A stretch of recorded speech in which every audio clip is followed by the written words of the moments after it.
Okay, folks, pleased today to have a good friend and partner, Eric Schmitz from Utah today to give us a market update and some info about the Utah market. Thanks for joining us today, Eric. Yeah, hey Aaron, thanks for your time. I'm really happy to be here with you today. Awesome. Yeah, likewise. Before we jump into the Utah market, tell us a little bit about yourself and kind of your process and what you're doing up there in real estate. Yeah, so I am actually about 2 years into real estate and have been in uh, Utah coming up on 5 years this summer. I am a retired teacher. I just stepped out of the profession 25 years. And so putting my full-time effort into real estate right now. And uh, in the past year, I have done 9 transactions. I am married. My husband is a professor at a local college here. Um, we have a dog and 2 cats, and really enjoy Nice. our time here in Salt Lake City. Okay. That's great. So, even though, I guess you could say that you're relatively new to the real estate, but it sounds like, you know a good amount about the Utah market. And this is actually something that I myself don't know enough about yet. So, Yeah.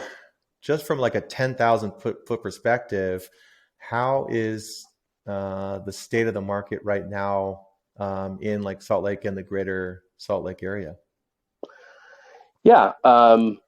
We definitely experienced kind of the slowdown and the lag that seemed to be happening around the nation over the winter.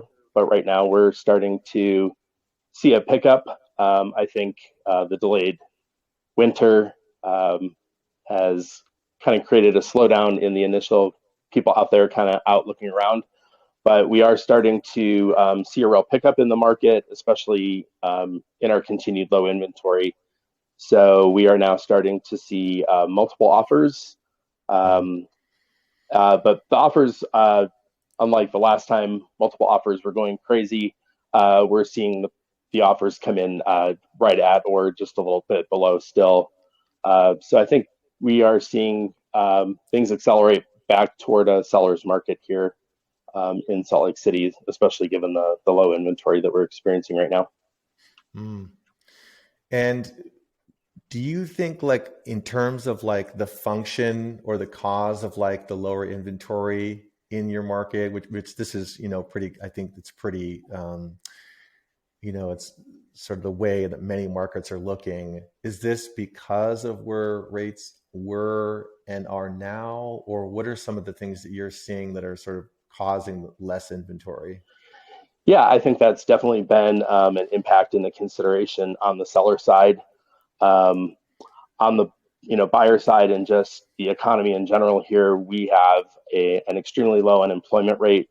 We sit at about 2% unemployment, and so we just in an inventory that was already low, we don't have the inventory to keep up with that demand, and so it's remained fairly competitive for both buyers and sellers. Mm. So I guess with that, I mean, I don't want to give buyers or sellers the wrong impression. I feel like, in every market there's still opportunities, but in Absolutely. your, I feel like one question would be, let's say, for example, I was either a buyer or seller in your market. What are some things within your business and your process that you're doing to help like both buyers and sellers to be, successful in those goals? Yeah. I'm on a real estate team, and actually, right now we've got 4 transactions going on between the two of us on our team, and so that's um, really exciting and proves that we have been able to help our buyers be successful in this accelerating market right now. Um, my tip for both sides right now is just in an accelerating market to really just make sure that you are working with a professional who can really help you pull the team necessary together to help you meet your goals and have a really successful transaction. And then another thing that I'm just kind of seeing around the area is just good, solid, proactive communication really reaching out to the other agent on the other side of the transaction, keeping updated with your own team of lenders, escrow, title, and things like that, to just really stay proactive and make sure that you're moving the transaction, for a number of reasons. You already have deadlines and timeliness to be following, but especially right now when we're seeing lots of deals fall out of contract. I was just working on a couple. The house had only been on the market 7 days, and it had Mm, already fallen out of contract twice. So I think it just really indicates the movement in the market right now and what we're yeah. seeing. Yeah, I think, I love those things that you mentioned because I feel like in many cases, like most people, when they go to buy or sell a home, it's probably been years since they've done so. And one of the things that sometimes I feel like a lot of the folks that I speak to, um, they maybe forget is the piece of consistent communication.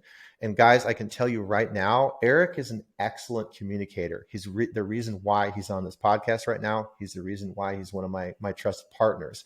If you have somebody that you're working with, whether they're a lender or a realtor or some sort of partner in a real estate transaction, and that person is not reliably communicating with you, that can potentially make your deal fall apart, right? It can really create a bad experience. And I think a lot of people don't know this. If they just say, well, I was referred to my sister's brother's cousin's friend who is a part-time realtor, right? So Yeah. maybe speak to like that, like how those sort of things are within your process and how, that's going to set you apart from, say, just the garden variety part-time realtor. Yeah, just to prove your point, these last clients I was working with this past weekend, it really fell apart around communication with the lender and kind of inaccessibility over the weekend. Sadly, is what it came down to, and I appreciate that, Aaron. I think that's why you and I have resonated the way we have, because we're looking for that long-term relationship we can be found after the transaction for our clients. And that's a big part of what we do. I just had some people reach out to me. They weren't sure how to start enacting their home warranty. They felt they were getting some moisture in their shower. So, examples like that, it's great that they know that they can reach out to me even after the transaction, and then I'm going to help them figure those next steps out. Yeah. Another piece about this is, I think as cliche as this might sound, it's just the element of trust, right?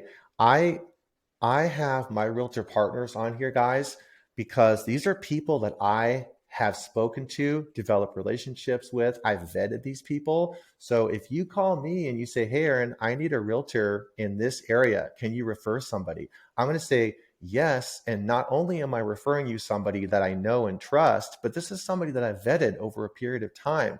I'm not just handing you off to somebody that I've just searched online, because anybody can search online. But nowadays, with the age of the internet, right, we need to have people that we can trust and rely upon to make sure they're going to be able to not only communicate consistently, but they're not going to lie. They're not going to give you misinformation. They're not going to mislead you or leave out stuff. They're going to be somebody that you probably know for the rest of your life for every real estate transaction, right? Yeah, I would agree with you. I think my biggest role and responsibility is actually trusted advisor. Um, I think I got into the industry thinking you had to be an expert, but when I'm in a market that's changing every 2 to 3 weeks, it's about keeping your finger to the pulse and really understanding what's going on, and then understanding how that advocates both for your seller and your buyer. Yeah. Yeah, and that I think that's a big thing. If you're watching this right now and you need somebody who's in the Utah market or somebody just to bounce information off of, look in the description box below and call Eric, and he can have an honest conversation with somebody who's not going to try to pressure you. He's not going to try to lie to you or give you misinformation. He is somebody that I trust, guys. Okay. So I don't want to build you up too much, but I think that's a big piece of what I want to do here with this channel. With Logical Loan, my goal is to provide really good, simple, and no nonsense information to the public, because I feel like nowadays, with the age of the internet, YouTube and Instagram and stuff, there is a lot of fluff, for lack of a better term, right? There's a lot of fluff and misinformation. And I don't like that. And I know you don't like that either. So Yeah, that's what just we're a waste of time for everybody. I agree. Yep. yeah. So um, let's touch on some of the things that people are experiencing right now. I know that there's potentially less inventory. And do you think that in the next coming months here, are you seeing the potential for more inventory because of the fact that we're going into a selling season? Or what are you guys talking about in your brokerage right now in your firm? Um, yeah, it's interesting. Going back to your point about inventory, even though it's still considerably low, I've been pretty active in the past year, and it's actually 3.5 times the inventory. Um, so it really is about perception, and again, that overall understanding. I'm sitting here looking at, to me, a great robust inventory because I don't know anything different, and I think that that's kind of something that um, helps me purport value, and that I am constantly studying and trying to stay afloat of kind of the new market and the direction where we're heading.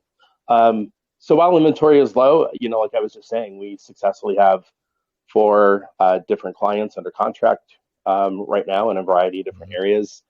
We've been actually assisting a lot of people relocating from the area. One of our clients is coming from Kansas City and another client from Hawaii. So it's really exciting for me to be able to even just, I relocated here myself. So I relocated. I've lived in 5 different states and I've bought houses in 3 of them. Mm. So, relocating myself is something I kind of have a background in, just recently did myself, and love to be able to help people out in any circumstance. Are you seeing, what does it look like on the ground now in terms of Utah and builders? Are you seeing more builders and building activity, or not as much? Actually seeing a bit of a shift. Recently, some home builders have decided to completely pull out of the market. And so they were reducing or eliminating their inventory by basically slashing costs.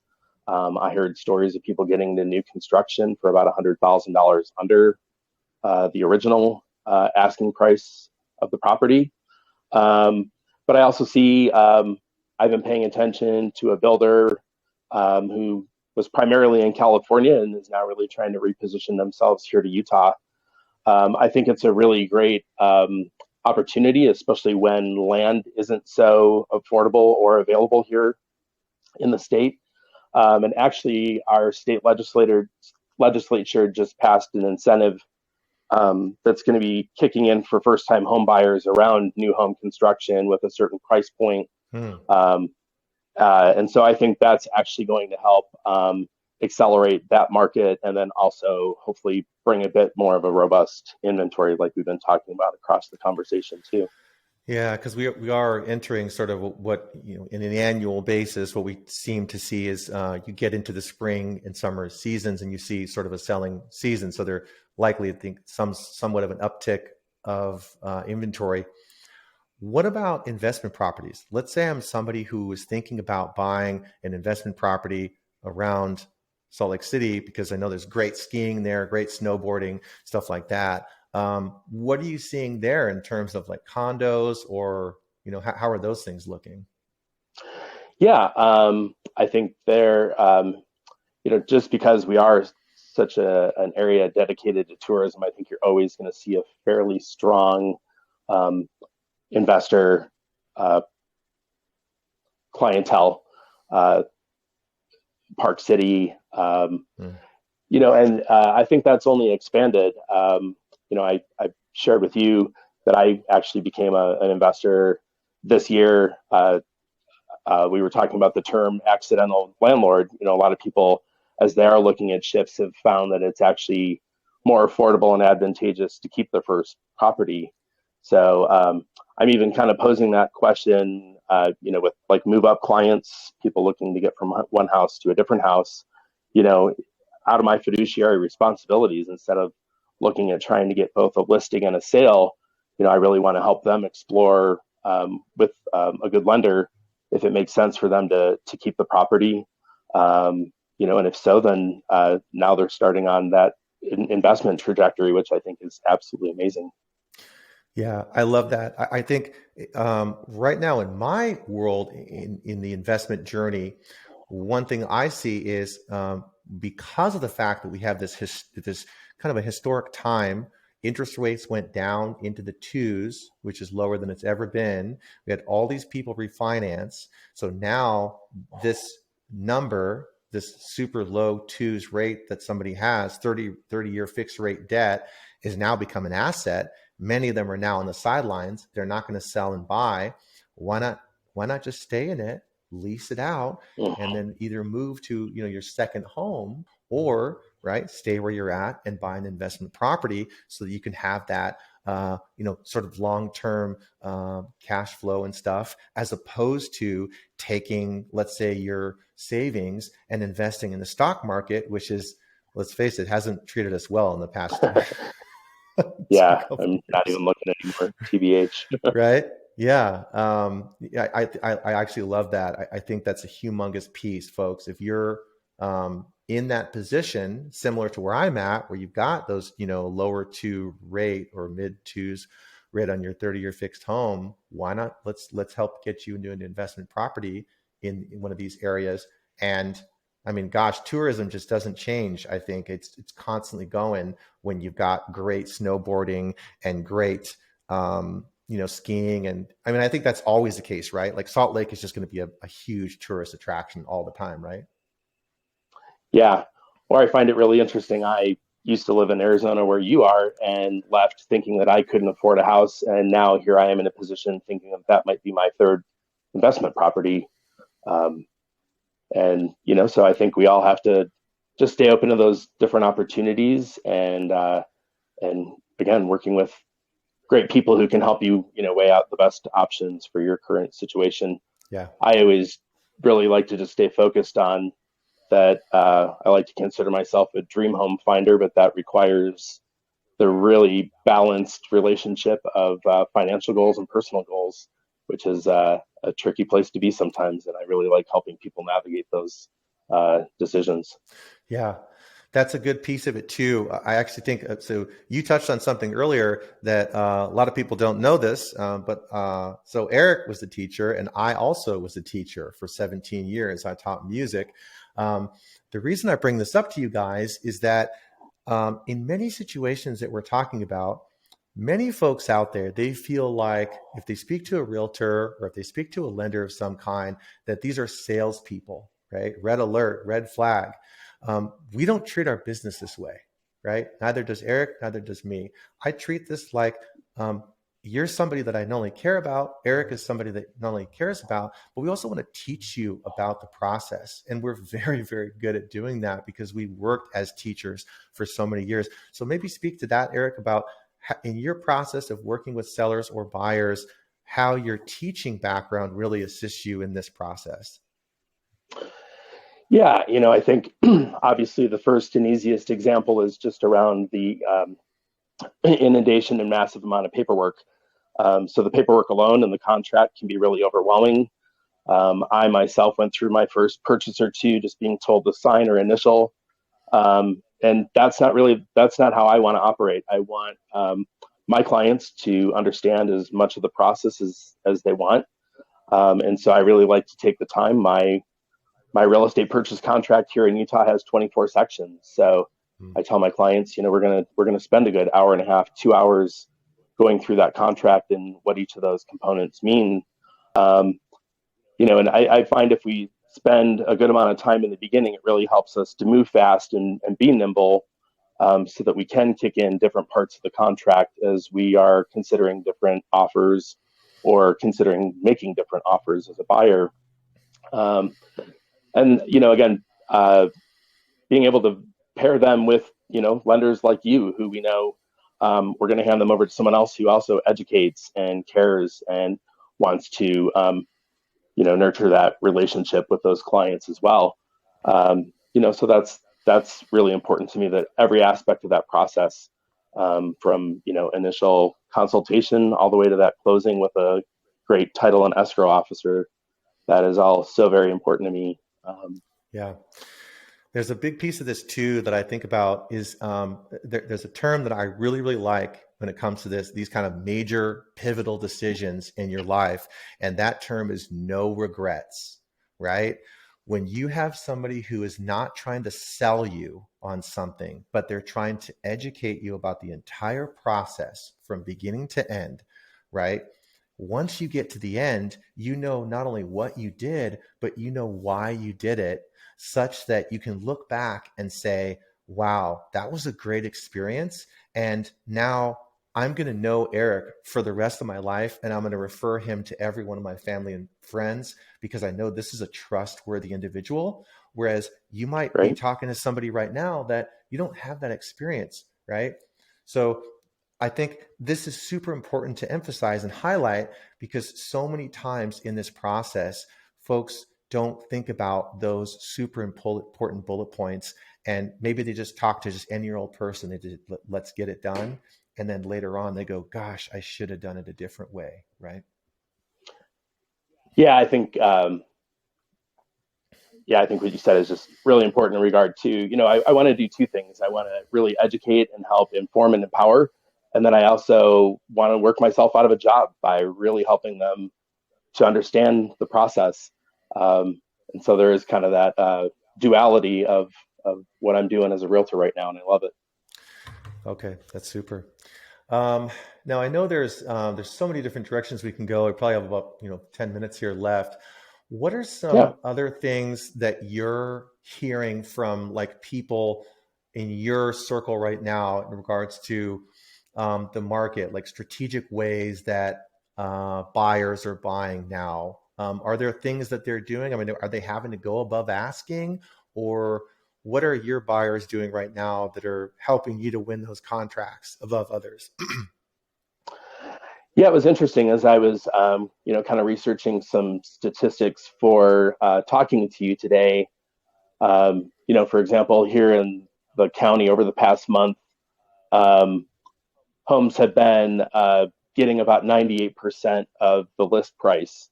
And so I took that to my most recent contract, and that was exactly, where we landed. I was able to help my clients get within that 98% of Mhm. uh, list price, but without actually having to go above or asking. Um, that low inventory piece really makes us all, I think, fearful that it is going to kind of go back.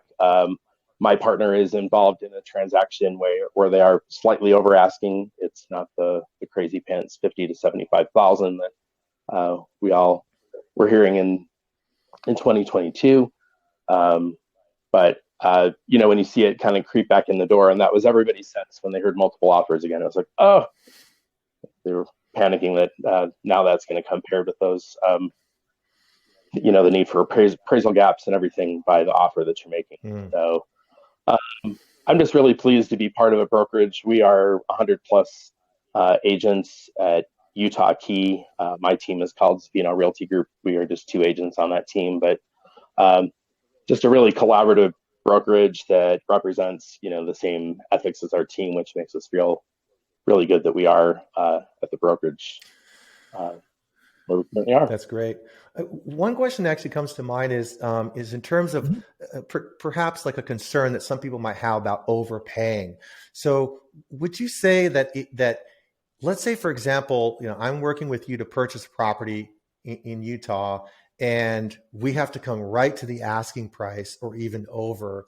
What would you say to somebody that feels like if they're doing that, that they're actually overpaying for the property?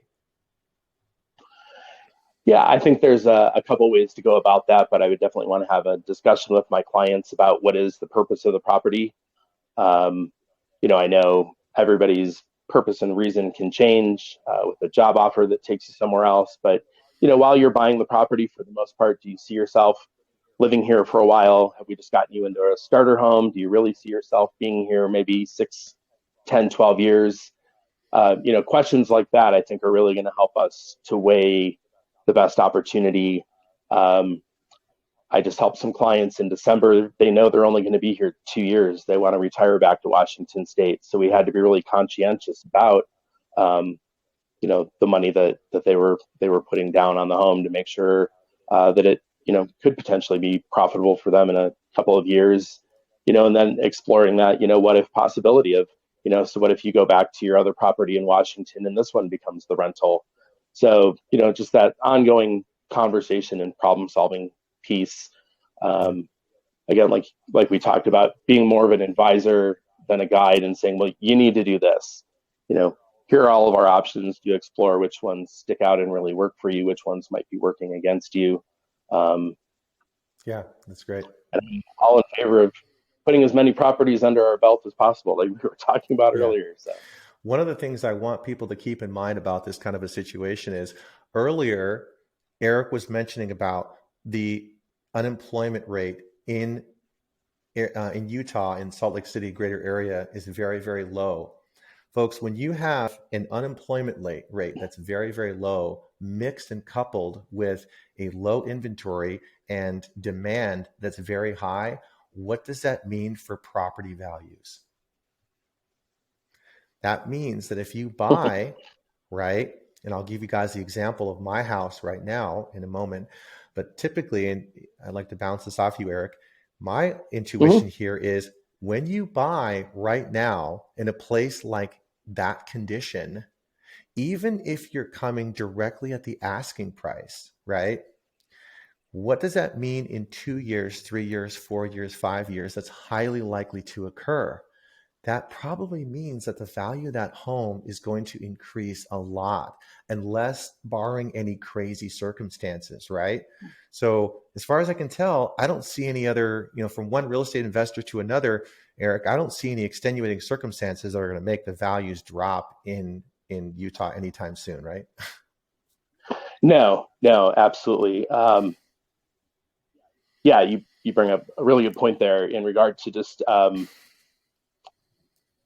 that overall value. And I know the point I was going to make. If we look at year over year, last year, that was when all the crazy over asking offers were coming in. So of course, year over year, we look like our prices are lower, but we're now back to actually more reasonable appreciation year over year, which is much more in favor of a really stable market.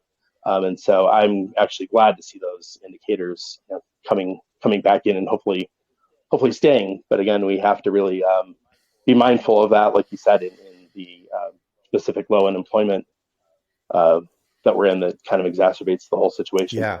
There are markets right now that I'm seeing as a lender, because I can do loans in almost every state. I am seeing some markets where you're seeing, prices come down more than others. You could see, places like San Diego, Los Angeles, maybe even here in Phoenix and so forth. But I'm not seeing that in places like Utah and other states where you have this very low unemployment and you have low inventory, right? Yeah, and a good example of that, Boise was number one and Utah was consistently number two. And now, unfortunately, you do see Boise on kind of a reversal list. And I think that low unemployment has kept us, again, somewhere in the middle or a little bit more buffered from all those indicators or concerns. Yeah. So again, every region is different. And I lived in Boise, again, still wish I had my house back there, and that would have been the first foothold toward investorhood, but it wasn't. And keep an eye on that market, because I live there and one of my best friends is a realtor there. So, I mean, suffice it to say, I think what we're really talking about here is that Utah is still a very good place to buy because of the situation that you have there, right? Yeah, absolutely. The predominant religion keeps the average age fairly young here. We have a very robust tech industry outside of it's called Silicon Slopes. Even though there are some real shifts in tech, I was going to mention, I think that is what is kind of keeping housing prices and offers sort of where they're at right now with the shift. But again, in a 2% unemployment rate, people are either reabsorbing themselves here pretty easily, um, or heading elsewhere for a similar job in the tech industry. Yeah. So Awesome.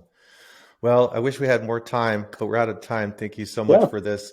Um, Lastly, Eric, where can people reach you and find you? yeah, absolutely. So my email is eschmitz eschmitz.realestate@gmail.com. We also have a website, www.zaffino Realty Group. Zaffino is Zaffino, zaffinorealtygroup.com. And people are welcome to reach out, call or text 801 214 1436. Awesome. Also, guys, if you didn't catch everything he just said there, in the description box below, all of his contact information will be there. So if you have questions, comments, anybody can contact you for any reason. Absolutely. Awesome. All right. Well, Eric, thanks again for joining us. Have a great week, and we'll talk to you soon. Awesome. Again, thanks, Aaron, for your time. I really enjoyed my conversation with you today. Likewise. Take care. Thank you.